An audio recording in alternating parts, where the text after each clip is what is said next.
Mes amis, bonjour à vous. On se retrouve une fois n'est pas coutume pour une petite review. Comme vous l'aurez peut-être déjà vu dans le titre, ce qui paraît très étonnant que vous ne l'ayez pas vu, c'est bon, voilà. Il va s'agir des bottes Alpinestar Drystar, si je ne dis pas de bêtises, il faudra que je vérifie. Enfin vous aurez le bon nom sur la vignette et dans le titre de la vidéo. Alors c'est des bottes que moi j'ai achetées parce que je cherchais du waterproof. Et j'ai été servi parce qu'elles ont pris une quantité incroyable de flotte depuis que je les ai. Je les ai achetées au mois d'avril 2025, on est en mars... Ah non, on n'est pas encore en mars, on est le 28 février. Donc ça fait quand même voilà quelques temps que je les ai. Elles ont pris la flotte, quand j'avais pris un gros orage sur Saint-Etienne pendant mon road trip du mois de mai de l'année dernière, en revenant de notre virée avec AMT. Elles ont pris la flotte un paquet de fois parce que je me servais de la moto pour aller au boulot parce que ça me faisait envie. Et elles ont aussi cet avantage du fait d'être waterproof. Oh, c'est vraiment dégueulasse, c'est la barre électrique, la couleur quoi. C'est vraiment juste pour dire, regardez, j'ai une électrique. Ah, vas-y, c'est les couleurs Ryobi en fait.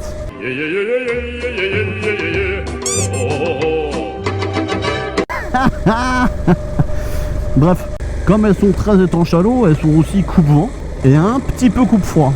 Alors je vous avoue que là, en hiver, je roule pas en petite soquette en dessous. Hein. J'ai une petite paire de chaussettes de rando, les trucs que vous pouvez trouver à n'importe quel magasin de sport, ça fait l'affaire. Et donc juste ça sous les bottes là, même quand il fait bien froid, faut vraiment rouler longtemps dans des conditions. C'est surtout quand il va faire très humide, que l'humidité va coller sur l'extérieur de la botte. Par phénomène d'air froid qui passe sur l'eau de la botte, ça va vous refroidir l'ensemble de la botte. Et ça va vous donner froid, un petit peu plus froid aux pieds, mais globalement...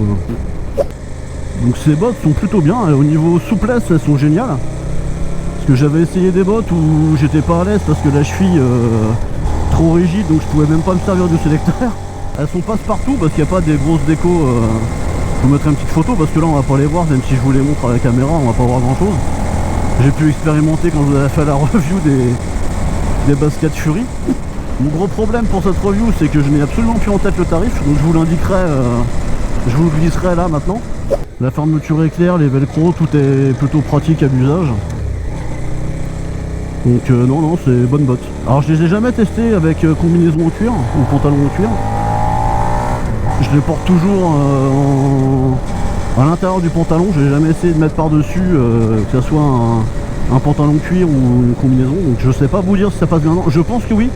Que vu comment elles sont taillées, à moins d'avoir des mollets encore plus gros que les miens, normalement vous devriez avoir un peu de place. Donc je pense qu'il est possible de mettre sa combinaison dedans. Ou son jean, hein, si on aime mettre son jean dans ses bottes, ce qui n'est pas mon cas. Donc et bien encore une belle review bien brouillon qui s'achève. Merci de l'avoir suivi, à bientôt et ride safe.